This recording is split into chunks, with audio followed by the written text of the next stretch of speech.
పాడి పంటల ఛానల్ వీక్షిస్తున్న రైతు సోదర సోదరిమణులకు నా నమస్కారములు. నా పేరు డాక్టర్ ఎం శ్రీనివాసరావు. నేను సేద్య విభాగంలో శాస్త్రవేత్తగా వ్యవసాయ పరిశోధన స్థానం రావుగల్లో పనిచేస్తున్నాను. ఈరోజు మనం వరి సాగు పద్ధతులు, కలుపు యాజమాన్యం గురించి తెలుసుకుందాం. సాధారణంగా ఆంధ్రప్రదేశ్ రాష్ట్రంలో సుమారు 56.77 లక్షల హెక్టార్ల విస్తీర్ణంలో సాగు చేస్తున్న అన్ని రకాల పంటల్లో వరి అనేది ప్రధాన ఆహార పంట.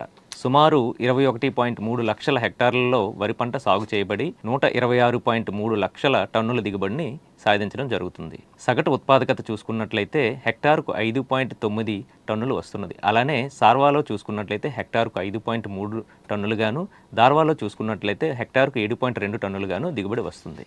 వరి పంట సాగులో అధిక దిగుబడినిచ్చే రకాల ఎంపిక నుండి పంట ఇంటికి వచ్చే వరకు రైతులు మేలైన యాజమాన్య పద్ధతులను పాటించడం ద్వారా నికర ఆదాయాన్ని పెంచుకుంటూ అధిక దిగుబడులను సాధించవచ్చు. ఈ మేలైన యాజమాన్య పద్ధతుల్లో ముఖ్యంగా చూసుకున్నట్లయితే సకాలంలో కలుపు యాజమాన్యం అనేది రైతులకు అధిక దిగుబడులను సాధించడంలో ముఖ్య పాత్ర పోషిస్తుంది. సాధారణంగా ఈ వరి పంటను ప్రాంతాలను బట్టి రైతులు వివిధ పద్ధతుల్లో సాగు చేస్తూ ఉంటారు. వీటిలో పొడి దుక్కులో నేరుగా విత్తనం వెదజల్లడం, లేదా సీడ్ డ్రిల్ ద్వారా కానీ విత్తుకోవడం, అలానే దమ్ము చేసిన పొలంలో నేరుగా మొలకెత్తిన విత్తనం లేదా పొడి విత్తనం చల్లుకోవడం, లేదా డ్రమ్ సీడర్తో లైన్లో విత్తుకోవడం. సాధారణ సాగు పద్ధతిలో అయితే నారు పెంచి 21 నుంచి 25 రోజుల్లోపు ప్రధాన పొలంలో ఉడిపించుకోవడం, లేదా యంత్రాల సహాయంతో వరుసల్లో నాట్లు వేసుకోవడం.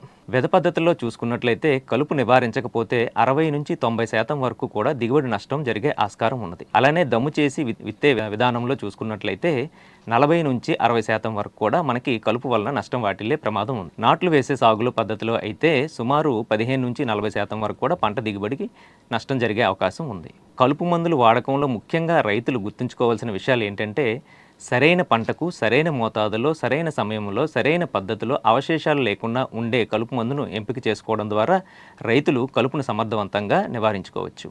ప్రస్తుత పరిస్థితుల్లో కూలీల కొరత, అలానే నీటి లభ్యత, సాగు ఖర్చు ఎక్కువగా పెరగడం, దమ్ము చేయడానికి ట్రాక్టర్ ఖర్చు పెరిగిపోవడం వలన రైతులు సాధారణంగా పొడి దిక్కులో విత్తనం విత్తుకునే పద్ధతి వైపు మొగ్గు చూపుతున్నారు. దమ్ము చేసి నాటే వరి పద్ధతిలో అయితే నీటి నిల్వ ఉంచడం వల్ల కలుపు సమస్య తక్కువగా ఉన్నప్పటికీ ఈ పొడి దుక్కులో వేసుకునే విత్తనం ద్వారా ఎక్కువగా కలుపు సమస్య ఉంటుంది. తర్వాత మనం పొడి ఎదవరి పద్ధతిలో వాడదగ్గ కలుపు మందుల గురించి తెలుసుకుందాం. ముఖ్యంగా పొడి ఎద వేసుకున్న వరిలో చూసుకున్నట్లయితే ఉదర కానివ్వండి, నక్షత్ర గడ్డి కానివ్వండి, దోమకాలు గడ్డి, అలానే తుంగజాతి కలుపులలో తుంగ, అల్లిగడ్డి, వెడల్పాటి గడ్డి, వెడల్పాటి ఆకు కలుపు చూసుకున్నట్లయితే ఎక్కువగా చంచలాకు, గలిజేరు కాడ, కొన్ని చోట్ల అమృత కాడ, ఆమడికాయ, నేల ఉసురు కూడా ఎక్కువగా వస్తూ ఉంటాయి. ఇవే కాక కనుపుల గడ్డి, ఉర్రంకి, పల్లవిరుపు గడ్డి, అలానే గరిక, కారిగడ్డి, పిల్లడుగు ఆకు, నీటి తామర, బొక్కినాకు వంటివి కూడా ఎక్కువగా వస్తూ ఉంటాయి. పంట తొలిదశ అంటే పంట కాలంలో 3వ వంతు కాలం స్వల్ప, మధ్యస్థ మరియు దీర్ఘకాలిక వరి రకాలను బట్టి 30 నుంచి 50 రోజుల వరకు కూడా మనం పైరుకు కలుపు నుంచి పోటీ లేకుండా చూసుకోవాలి. నేరుగా విత్తే విధానంలో వరిలో 3 దశల్లో కలుపు నిర్మూలన చేయవచ్చు. అవకాశం ఉన్నంత వరకు వేసవిలో లోతు దుక్కులు చేసుకోవాలి. అలానే వరి పొలాన్ని బాగా దుక్కు చేసుకొని వరి విత్తనాలను వెదచల్లుకోవాలి. విత్తిన 24 నుంచి 48 గంటల్లోపు పొలంలో తేమ ఉన్నప్పుడు పెండిమిథాలిన్ అనే కలుపు మందును ఎకరానికి 1 నుంచి 1.2 లీటర్లు 200 లీటర్ల నీటిలో కలుపుకొని పిచికారీ చేసుకున్నట్లయితే కలుపు రాకుండా నివారించుకోవచ్చు. అలానే పెండిమిథాలిన్ 38.4% ద్రావకం కూడా స్టాంప్ ఎక్స్ట్రా పేరుతో మార్కెట్లో అందుబాటులో ఉంది. ఈ ద్రావకం అయితే ఎకరానికి 700 మిల్లీలీటర్లు 200 లీటర్ల నీటిలో కలిపి పిచికారీ చేసుకోవాలి. కొత్తగా పెండిమిథాలిన్ మరియు పైరిజోసల్ఫురాన్ రెడీ మిక్స్ కాంబినేషన్లు రకరకాల పేర్లతో మార్కెట్లో అందుబాటులో ఉన్నాయి. ఈ ద్రావకాన్ని అయితే ఎకరానికి 800 మిల్లీలీటర్లు 200 లీటర్ల నీటిలో కలిపి పిచికారీ చేసుకున్నట్లయితే దాదాపు 20 నుంచి 25 రోజుల వరకు కూడా కలుపు రాకుండా నివారించుకోవచ్చు.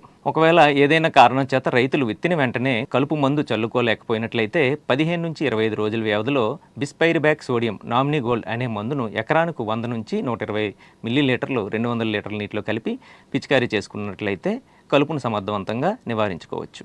అలానే మార్కెట్లో అందుబాటులోకి వచ్చిన bispyribac sodium plus pyrazosulfuron ready mix combination ఎకరానికి 80 గ్రాములు మందును 200 లీటర్ల నీటిలో కలిపి పిచికారీ చేసుకున్నట్లయితే అన్ని రకాల కలుపు మందులను కూడా సమర్థవంతంగా అరికట్టవచ్చు.